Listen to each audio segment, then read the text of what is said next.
do any of you remember those Mickey Mouse cartoons from the 1930s? The ones that were just put out on DVD a few years ago?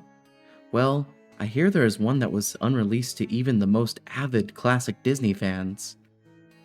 According to sources, it's nothing special. It's just a continuous loop like the Flintstones, of Mickey walking past 6 buildings that goes on for 2 or 3 minutes before fading out. Unlike the cutesy tunes put in though, the song on this cartoon was not a song at all, just a constant banging on a piano for a minute and a half before going to white noise for the remainder of the film.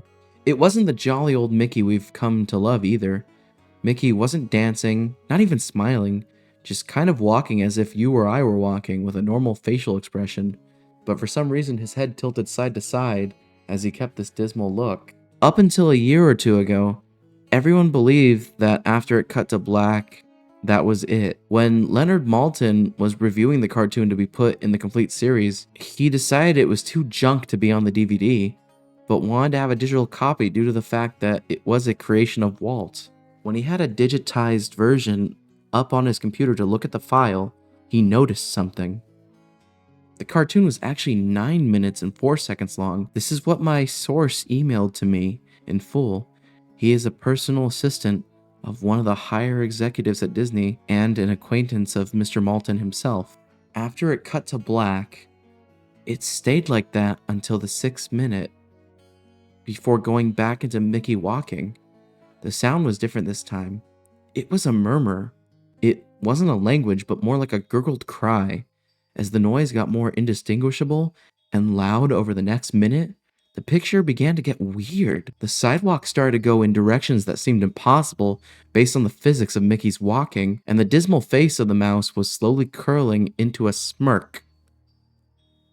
On the 7th minute, the murmur turned into a blood-curdling scream, the kind of scream painful to hear, and the picture was getting more obscure. Colors were happening. That shouldn't have been possible at the time. Mickey's face began to fall apart. His eyes rolled on the bottom of his chin like 2 marbles in a fishbowl, and his curled smile was pointing upward on the left side of his face. Buildings became rubble floating in midair, and the sidewalk was still impossibly navigating in warped directions, a few seeming inconceivable with what we, as humans, know about direction. Mr. Maltin got disturbed and left the room, sending an employee to finish the video and take notes of everything happening up until the last second, and afterward immediately store the disc of the cartoon into the vault. This distorted scream lasted until 8 minutes and a few seconds in, and then it abruptly cuts to the Mickey Mouse face at the credits of the end of every video with what sounded like a broken music box playing in the background. This happened for about 30 seconds, and whatever was in that remaining 30 seconds, I haven't been able to get a sliver of information about.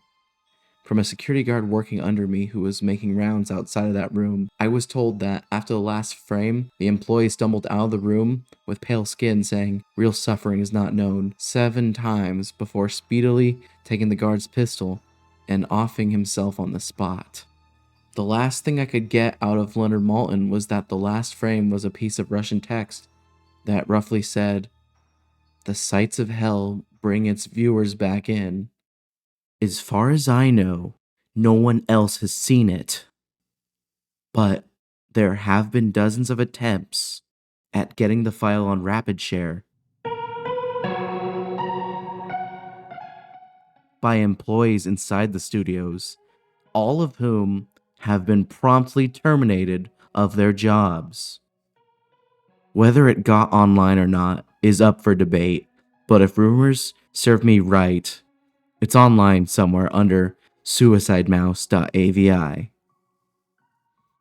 If you ever find a copy of the film, I want you to never view it and to contact me by phone immediately, regardless of the time. When a Disney death is covered up as well as this, it means this has to be something huge. Get back at me, TR. I've yet to find a copy of this, but it is out there. I know it.